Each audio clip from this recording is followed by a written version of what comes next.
To a modern mind, when Vikings accused someone of using magic, it sounds like poetic exaggeration.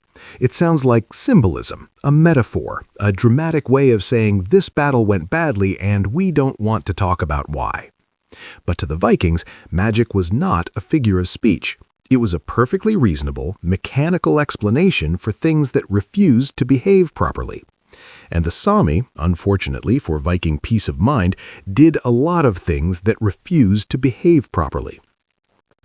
Norse sources repeatedly and nervously describe the Sami, often referred to as Finnar in the sagas, as sorcerers, shapeshifters, weather makers, and curse throwers. This was not a compliment, it was a warning label. In the Viking worldview, the world was thick with spirits. Fate was woven by the Norns, and the line between the physical and the supernatural was porous. When things went wrong in Sami territory, they didn't go wrong because of bad luck. They went wrong because someone made them go wrong. Snowstorms appeared suddenly out of clear skies, blinding helmsmen and freezing oars. Fog rolled in at exactly the wrong moment, separating ships or hiding tracks. Travelers became disoriented for no obvious reason, walking confidently in the wrong direction for hours until they collapsed. To a Viking warrior whose entire life depended on situational awareness, this did not feel like coincidence. This felt targeted.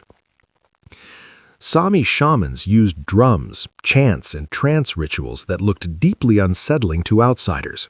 They entered altered states, spoke to spirits, and claimed knowledge of places no one else could see. Vikings practiced their own form of magic, known as scyther, but it was considered socially risky and often unmanly for warriors. Seeing an entire culture that seemed comfortable with spiritual power was unnerving. It suggested that the Sami had access to weapons that could not be parried with a shield. Even worse, this magic did not demand attention. It did not come with grand displays or obvious theatrics. It worked quietly, subtly, in ways that could not be challenged with a sword. You cannot stab fog. You cannot duel confusion. You cannot shout your way out of being lost. Snowstorms terrified the Vikings most. A storm at sea was understandable, the ocean was chaotic. But a storm inland, timed perfectly to ruin a march or extinguish a campfire, felt personal. The idea that someone might influence the sky itself was enough to make even confident warriors hesitate, and hesitation spreads like an infection.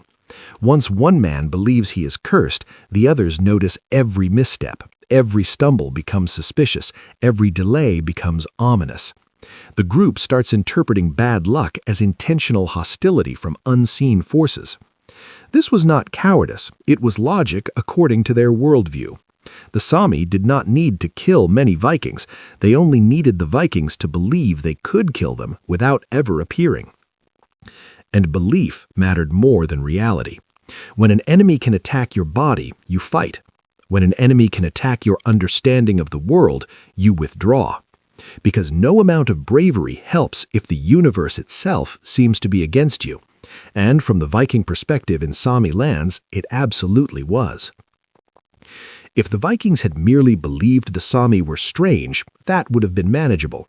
Vikings dealt with strange all the time in their travels to Constantinople or Baghdad. What made the situation far worse was that their own mythology quietly agreed with their fear. Because according to Norse tradition, even Odin, the All-Father, god of war, wisdom, poetry, and questionable parenting, did not know everything, and some of what he learned from the North. Norse myths describe Odin traveling in disguise, seeking knowledge from outsiders, giants, and beings who lived beyond the edges of ordinary society. In later interpretations and scholarly readings, these figures strongly resemble Sami shamans, masters of trance, vision, spirit travel, and hidden knowledge. The kind of people who did not sit on thrones or command armies, but still made kings uncomfortable. That detail mattered enormously. Odin was not a god who asked for help lightly. He sacrificed an eye for wisdom. He hung himself from a tree to learn the runes. He was willing to suffer, deceive, and wander endlessly if it meant gaining an advantage. So the idea that even he sought wisdom from northern shamans sent a very clear, very chilling message to Viking listeners. If Odin, the god who delighted in battle frenzy, needed their knowledge, then these people were not ordinary, and Vikings paid attention to what frightened their gods. The Sami practiced forms of spiritual power that Vikings recognized but did not fully control: shamanic journeys, spirit animals, divination. To the Norse, this was dangerously close to the unknown roots of their own beliefs. It suggested that the Sami were not just another tribe, but a people existing halfway between worlds, human enough to trade with, dangerous enough to avoid, and mysterious enough to inspire gods. And when your god of war treats someone like a teacher rather than a target, you do not charge in yelling. You listen, you hesitate, and very quietly you steer your ship somewhere else. Because if Odin approached them with caution, maybe you should too. This theological fear acted as a force multiplier. It took the physical difficulties of the terrain, the cold, the snow, the forests, and gave them a supernatural weight. A frozen foot wasn't just frostbite, it was a punishment. A lost path wasn't just an error, it was a spell.